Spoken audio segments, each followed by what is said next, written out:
Paper में ये question कई बार रिपीट हो चुका है। आइए देखिए, ये क्वेश्चन दिया गया है।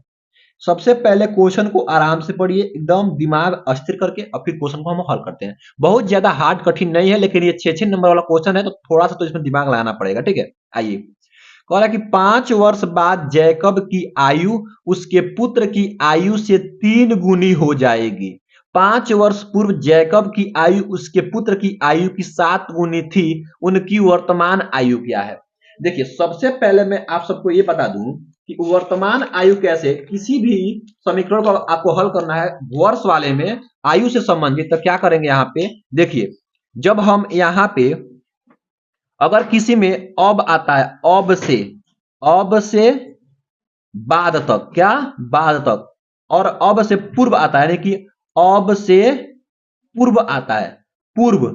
तो जब बाद वाला आएगा ना, तो उसमें हम क्या करेंगे? वर्तमान आयु में क्या करेंगे? वर्तमान वर्तमान आयु में क्या कर देते हैं?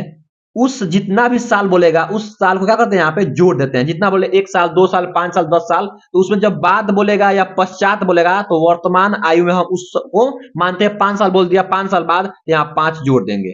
ठीक है। अगर पूर्व बोलेगा तो पूर्व बोलेगा तो वर्तमान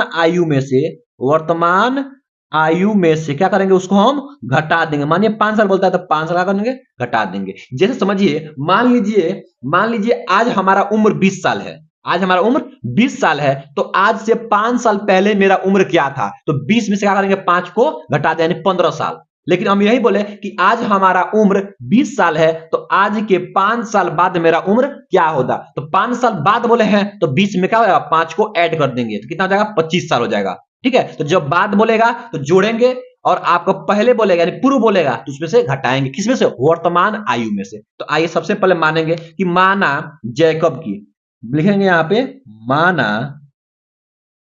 जैकब, माना जैकब की वर्तमान आयु, वर्तमान वर्तमान आयु, माना जैकब की वर्तमान आयु कितना है? लिख देंगे एक्स वर्ष है। कितना वर्ष है? एक्स वर्ष है। जब इसको लिख लेंगे तो पुत्र का भी मानेंगे, लिखेंगे यहां पे अतः, लिखेंगे चाहे तो लिख लीजिएगा, तो पुत्र की पुत्र की वर्तमान आयु, वर्तमान आयु, पुत्र की वर्तमान आयु आपका वाई वर्ष मान लेंगे। क्या मानेंगे? वाई वर्ष है। ये हो गया।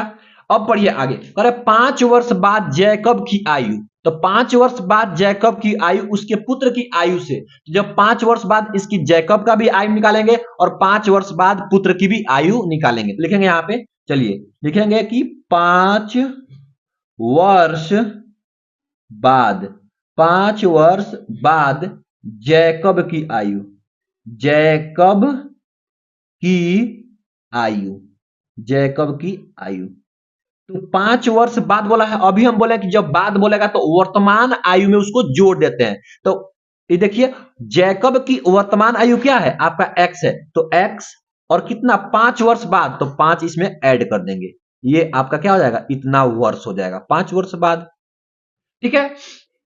अब वो ऐसे ही जब 5 वर्ष बाद जैकब की आयु बढ़ेगा 5 साल, तो उसका पुत्र का भी तो बढ़ेगा ना, क्योंकि दोनों लोग को बढ़ेगा। लिखेंगे क्या? लिखेंगे 5 वर्ष बाद, 5 वर्ष बाद पुत्र की पुत्र की आयु, पुत्र की आयु, 5 वर्ष बाद पुत्र की आयु क्या हो जाएगा? 5 वर्ष बाद पुत्र की आयु, तो पहले पुत्र की आयु क्या था? वर्तमान वाई, तो वाई में 5 क्या हो जाएगा? ऐड, यानी जुट जाएगा, तो ये उसकी पुत्र की आयु हो जाएगा वाई प्लस 5। इतना कर लिए। अब आगे करेंगे। अब इसी को हम मानेंगे क्या? समीकरण। अब बनाएंगे कैसे? देखिए, कह रहा कि 5 वर्ष बाद जैकब की आयु उसके पुत्र की आयु से 3 गुनी थी। लिखेंगे क्या? प्रथम शर्त लिखिएगा यहाँ पे, प्रथम शर्त, प्रथम शर्त, प्रथम शर्त। कह रहा है कि 5 वर्ष बाद जैकब की आयु पुत्र की आयु से, तो जैकब की आयु क्या है? एक्स प्लस 5 बराबर है किसके? 3 गुने हो जाएगी, यानी कि पुत्र की आयु की 3 गुना। तो 3 गुना कर देंगे इसमें पुत्र की आयु का, वाई प्लस 5।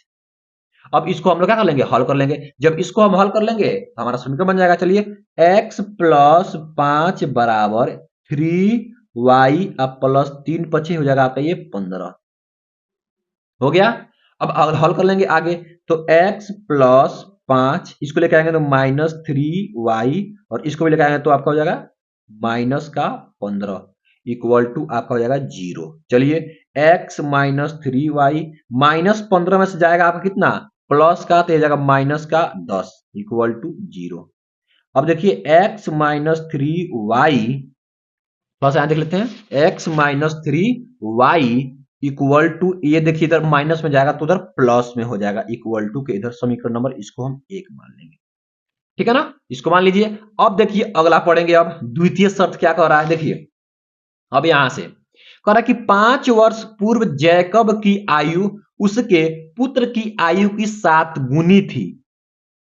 तो अब देखिए इसमें बोल रहा है पूर्व, तो 5 वर्ष पूर्व भी निकालेंगे तो लिखेंगे 5 वर्ष पूर्व जैकब की आयु। तो चलिए यहां लिखते हैं कि 5 वर्ष पूर्व जैकब की आयु, 5 वर्ष पूर्व जैकब की आयु क्या हो जाएगा, तो वर्तमान क्या है, x है, x तो पूर्व बोला है ना, पहले बोले हैं पूर्व में क्या करेंगे, माइनस कर देंगे, -5 ये आपका वर्ष हो जाएगा। सेम टू सेम ऐसे ही पुत्र का भी होगा, तो लिख लेंगे 5 वर्ष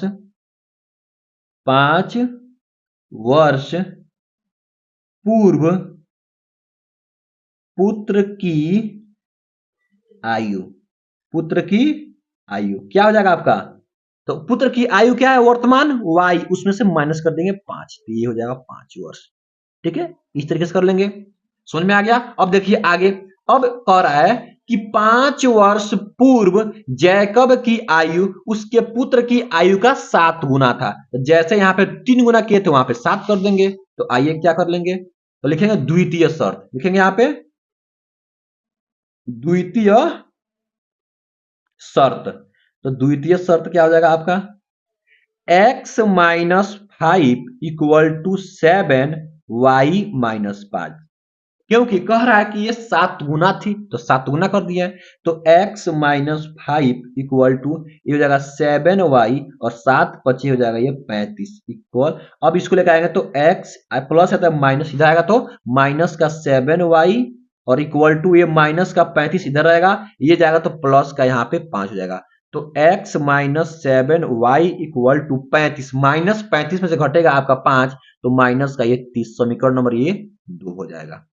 ठीक है, अब समीकरण 1 और 2 को हल कर लेंगे, हमको x और y का मान निकल जाएगा। जब x और y का मान निकल जाएगा तो वही क्या है, जैकब की x और उसके पुत्र की y वर्ष है। तो आइए हल कर लेते हैं।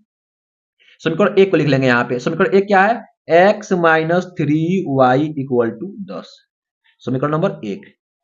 तो समीकरण 1 और 2 से जब हम जाएंगे, देखिए अब समीकरण 1 और 2 से, तो यहाँ पे x और x का गुणांक बराबर है लेकिन दोनों प्लस में, क्या करेंगे घटाने पर, लिख देंगे क्या घटाने पर, तो जब घटाने पर लिखेंगे तो ये प्लस है तो माइनस, ये हो जाएगा आपका प्लस, ये हो जाएगा आपका माइनस, प्लस x से माइनस x कैंसिल हो जाएगा, माइनस 7y में से घटेगा 3y तो माइनस का आपका यहाँ पे 4y हो जाएगा और इक्वल टू आपका देख लीजिए -10 -30 माइनस का 40, माइनस से माइनस कैंसिल हो जाएगा तो 4y इक्वल टू आपका यहाँ पे 40 हो जाएगा। ठीक है, जब 4y इक्वल टू आपका यहाँ पे 40 हो जाएगा तो आगे कैसे हल करेंगे देख लीजिए। अब तो आगे करेंगे तो y इक्वल टू आपका 40 बट्टे यहाँ पे हो जाएगा 4। ठीक है, तो आपका y इक्वल टू ये कट जाएगा 10 बार में तो ये हो जाएगा यहाँ पे 10, तो y का मान क्या हो जाएगा आपका यहाँ पे 10 हो जाएगा। जब y का मान आपका 10 हो जाएगा तो हम यहाँ से y का मान समीकरण नंबर किसमें भर देंगे, समीकरण नंबर 1 या 2 किसी भर देंगे तो y का मान निकल जाएगा। चलिए तो यही कर देते हैं, लिख देंगे यहाँ पे, जगह थोड़ा कम है तो लिख देंगे y का मान समीकरण, चलिए 1 में रखते हैं, 1 में रखने पर। ठीक है, समीकरण 1 में रखने पर, तो समीकरण 1 क्या है आपका, यही ना है कि x minus 3y equal to 10, तो x माइनस 3 इंटू वाई का मान कितना था 10, इक्वल टू आपका 10। ठीक है, तो x इक्वल टू ये देखिए गुणा जाएगा तो माइनस का 30 इक्वल टू 10। तो x इक्वल टू 10 प्लस 30, तो x इक्वल टू आपका ये हो जाएगा 40। ये आपका x का मान और ये y का मान। तो x क्या है, जैकब की वर्तमान आयु। लिखेंगे क्या, जैकब, जैकब की वर्तमान, वर्तमान आयु क्या हो जाएगा आपका 40 वर्ष, और पुत्र की, पुत्र की वर्तमान आयु, पुत्र की वर्तमान आयु कितना हो जाएगा आपका, तो 10। तो ये आपका क्या हो जाएगा, यही आपका आंसर हो जाएगा। तो इस तरीके से आप लोग इसको बोर्ड एग्जाम में करके आएंगे। जब बोर्ड एग्जाम में अगर ऐसे आप लिखेंगे ना, तो एग्जामिनर आपसे बहुत ही खुश हो जाएगा और आपको एकदम अच्छा से अच्छा नंबर देगा। ठीक है, तो आप लोग ऐसे लिख करके आइए।